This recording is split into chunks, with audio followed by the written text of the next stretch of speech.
பெண்களுக்கு 8000 ரூபாய் கூப்பன் வழங்குவது திமுகவின் ஏமாற்று வேலை என்றும் இதனால் கடன் சுமை அதிகரிக்கும் எனவும் ராமநாதபுரம் தொகுதி தாவேகா வேட்பாளர் சாகுல் ஹமீது விமர்சித்துள்ளார். ராமநாதபுரம் சட்டமன்ற தொகுதிக்குட்பட்ட கீழக்கரை நகராட்சி பகுதிகளில் வீடு வீடாக சென்று தமிழக வெற்றிக் கழக வேட்பாளர் டாக்டர் சாகுல் ஹமீது தீவிர வாக்கு சேகரிப்பில் ஈடுபட்டார். இதனைத் தொடர்ந்து பொதுமக்களிடம் பேசுகையில், திமுக சார்பில் 8000 மதிப்பிலான எலக்ட்ரானிக் பொருட்கள் வாங்குவதற்கு இலவச கூப்பன் வழங்கப்படுவதாக தெரிவிப்பது பெண் வாக்காளர்களை ஏமாற்றும் செயல் என கூறினார். அப்படி கொடுத்தாலும் கடன் சுமை அதிகரிக்கும் என விமர்சித்தார். திமுக ஆட்சியில் கூட்டுறவு வங்கிகளில் விவசாயிகள் வாங்கிய கடனை ரத்து செய்யவில்லை, பயிர் காப்பீடு இழப்பீட்டுத் தொகை இதுவரை வழங்கவில்லை எனவும் குற்றம் சாட்டினார்.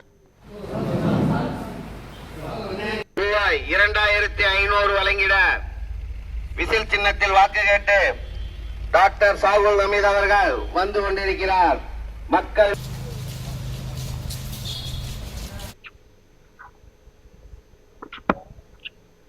திமுக தேர்தல் அறிக்கையில் என்ன சொல்லியிருக்காங்கடா, 8000 ரூபாய் கொடுக்கறதா சொல்லியிருக்காங்க, அது கூப்பன் கொடுக்கறதா சொல்லியிருக்காங்க. இதெல்லாம் பொய் பிரச்சாரம். போன தடவை தேர்தலில் எத்தனையோ அறிக்கைகள், 500 அறிக்கை 1000 அறிக்கைன்னு கொடுத்தாங்க. அந்த அறிக்கையெல்லாம் நிறைவேற்றுறாங்களா? அதே மாதிரி இது ஓட்டு வாங்குவதற்காக கொடுக்கப்பட்ட அறிக்கை. இது பொய் பிரச்சாரம். இதை கொடுக்க போவதே இல்லை. அதற்கு மக்கள் அடிபணிய வேண்டாம் என்றும் தாழ்மையுடன் கேட்டுக்கொள்கிறேன். அதெல்லாம் தயவு செய்து வாக்காளர் பெருமக்களே நம்பிவிட வேண்டாம். நம்பிக்கையோடு ஊழலற்ற ஆட்சி தருவதற்கு தளபதி எங்கள் தளபதி, உங்கள் தளபதி விஜய் அவர்கள் ரெடியாக இருக்கிறார்கள். அனைத்து உச்சத்தையும் விட்டு உங்களுக்காக உழைக்க வந்திருக்கிறார்கள். உண்மையான ஊழலற்ற ஆட்சி செய்ய இருக்கிறார்கள். அதற்கு வாக்களிக்குமாறு வேண்டுகிறேன்.